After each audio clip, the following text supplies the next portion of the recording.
cooking and eating period is probably like the #1 thing that brings people together. You know, I mean, you have to live, so you have to eat. So when you're cooking, you're bringing people together to sample or to see how you create certain dishes or how you do certain things.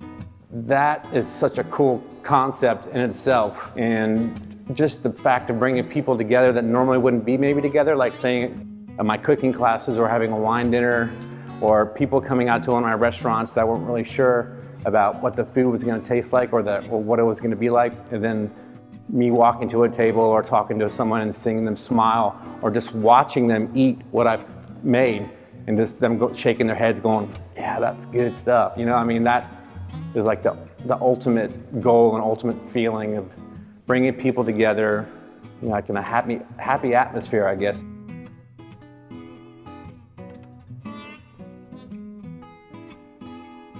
The camaraderie of hanging out with a bunch of people in the kitchen, and just the playfulness of it at first. And then I eventually found out that I had some skill. I think growing up with a French mother and living all over the world and seeing different cultures made me realize that I could cook, you know, and I could do this.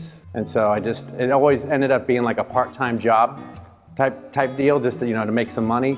But the older I got, the more serious I got, of course, and it's become my, you know, my dream and my passion and my job. Oh, my mother, for sure. You know, she's, you know, French. When I say French, she's like right off the boat. I mean, she still has her accent. She's 83. I grew up around, you know, classical French cuisine that I had no idea what I was eating, but I watched her make all these fancy, you know, dishes that, you know, most people or most Americans don't even see or eat, period. You know, like cheese souffle or coq au vin, you know, I mean, it's a very, you know, big process just to make those dishes. It's not just something you put in a crock pot and sit for 4 hours, you know, and I watched her in the kitchen, and that was our way of bonding. I didn't go to school. I'm self-taught. I'm what you call School of Hard Knocks. I've probably cooked in every cuisine imaginable, from rolling sushi to classical French to Italian. I haven't worked in a Mexican restaurant, but I do lots of tacos. I love tacos. You know, I've done it all. Seafood, steakhouse. You know, a real quick little story.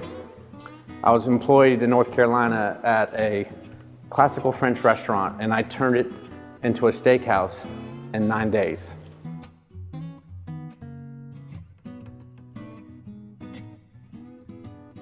It's just taken off. I mean, there's not much to do in Texarkana. You know, there's not a lot of things going on. So people know me from, like I said, from the restaurants I've done in the past, and my personality, and they know I'm a little bit of a character, and I like to have fun. So I think bringing, you know, a group of 14 people together, and them watching me cook and prepare certain dishes, and watching how I do things, especially being a chef. Being a good cook or a good chef, you have to understand the different flavor profiles, different tastes of different seasonings, and showing how I can combine that on certain dishes that you wouldn't expect them to have those flavors or those seasonings on them, and showing them how easy it really is, and maybe stepping outside the box a little bit has been a really cool thing. And the best thing is that I've been getting texts and emails and messages sent to me after the classes, and people are saying, hey, I'm trying to cook that dish that we did. Am I doing all this correctly? Is this, you know, and that makes me super happy. So they're actually learning a little bit and actually trying to do it.